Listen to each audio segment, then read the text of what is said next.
workplace of the 21st century is really evolving into a place where workers will need to be able to collaborate effectively, to communicate effectively, to be able to problem solve very quickly, to be able to critically think through issues that are happening in a very dynamic environment. What we're hearing from industry people is that they are really not looking for siloed geniuses anymore. They're looking for people who know their stuff, but can communicate it really well and do problem solving with other people to come up with new ideas and to innovate. Just having knowledge isn't good enough. You have to be able to work as a member of a team. We're going to have to become innovators versus manufacturers. There's no way we're going to compete with, the low-cost labor that you can get in China and India. So we're going to have to become the developers of the new idea, the people that create the next great invention.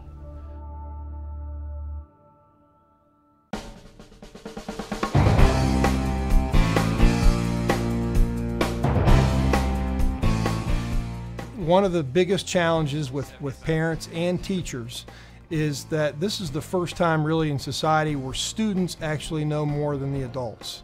I'm a digital immigrant, they're digital natives, they're going to know more than I am. They live in the virtual world, I visit the virtual world. It changes the social dynamics, it changes the authority dynamics within a school, and I think it changes it for the good. I think it'll be a big revolution, and it's coming on us very rapidly. And so our students come to school, in many cases, knowing more about technology than their teachers do.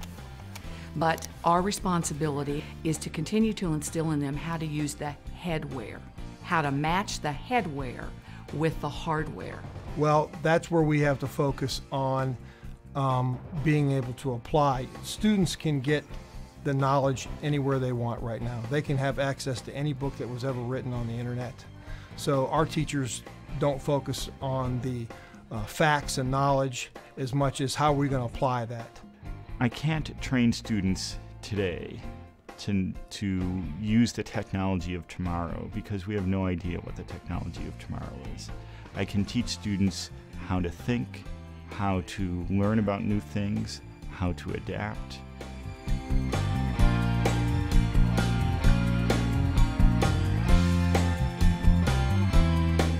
Why is infusing technology important to me? Because I see students who become highly motivated. And it's a matter of finding the way to get the most out of the student.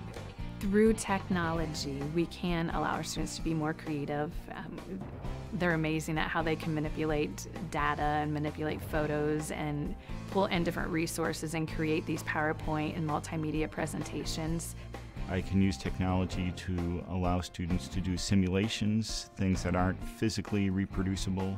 So a computer simulation of certain kinds of collisions or something that I can't easily produce physically in the lab. And then they can analyze those situations and discover something new, something that wasn't expected. My approach to teaching is rapidly changing with technology. Within the last year, we've incorporated engineering in our curriculum, and that is technology intensive. The students really work independently, and I act as a facilitator. It's up to them to decide what works best.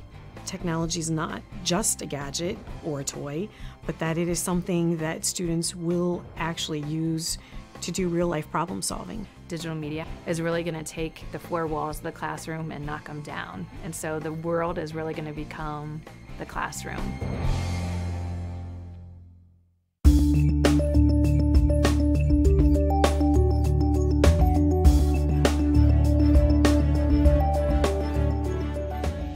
Collaboration, communication, critical thinking, to be able to be innovative. All of those skills will be useful in a future that we don't know what it's going to hold.